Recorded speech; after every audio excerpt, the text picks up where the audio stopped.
as the Secretary of State's diplomatic meetings come amid growing doubts about whether or not Kim Jong-un will ever give up his nuclear arsenal. Let's talk about it with retired four-star general, Fox News senior strategic analyst, General Jack Keane joins us now for some analysis. Great to see you tonight, General. Yeah, good to see you, Shannon. Okay, how much do you think this meeting tonight and what Secretary Pompeo has learned and has to say will impact the president? Oh, I think significant. I think this meeting is key. I thought certainly the delegation meetings in Panmunjom between the U.S. and North Korea was pivotal. But now that Kim Jong-un has sent his own emissary here, largely to deliver a message to President Trump.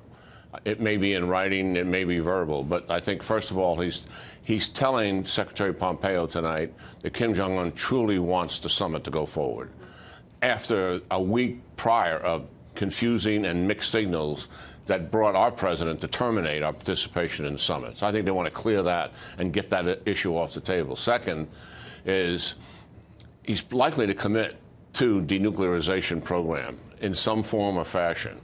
And also, in return, he really wants security for his regime, and he wants that permanently, indefinitely. After all, this is a young man, and he is looking down the road many decades of life in that regime, and he wants that security.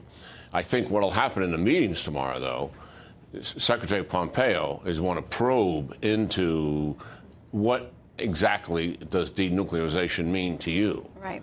Because there could be very different meanings about how much of their arsenal or their program, their preparatory program, the speed at which they're willing to do this. There's so many other things that he's going to have to really get some cold, hard facts about what they're willing to do. I want to ask you about this report by NBC News saying this.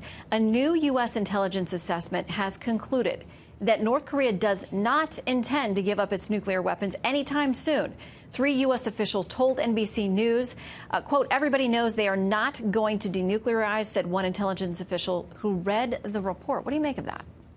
Well, I think that's not a surprising report. You know, prior to the diplomatic blitz that Kim Jong-un started around the Olympic timeframe and has been in full throttle ever since until the final week, which gave people an indication that maybe he was willing to move on this program.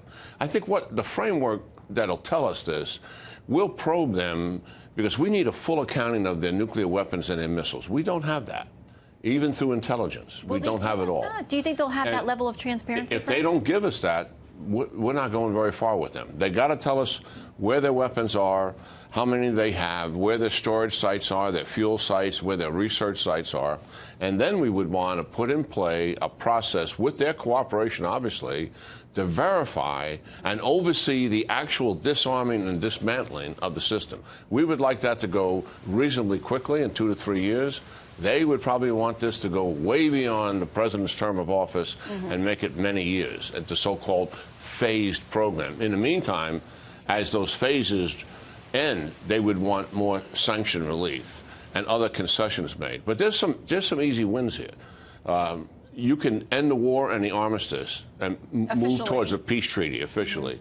We can agree to bring the families from the North and the South together that were separated from the war. And we can agree in principle to have security on the peninsula. Those are easy wins. But the tough one is really getting down into what do they mean by denuclearization. Yeah, and so many people, one of the primary critiques of the Iran plan is that it's very difficult to have any real knowledge of verification about exactly what's happened. I know it's going to be a key sticking point here as well. If you don't have the verification program, the treaty or the agreement is not worth the paper it's written on. So we'll watch. These meetings are critical tomorrow as we move forward. You know, the difference is President Trump is not going to be played by these guys. And you saw that in his termination of the summit. So I'm still convinced that if he's in this process, even the summit is ongoing and we're moving out, if this thing isn't heading towards the obvious objective, he'll pull away from it. He'll walk away. All right, General, you've always been spot on with your analysis, so great to have you back tonight. Good to see you, Shannon.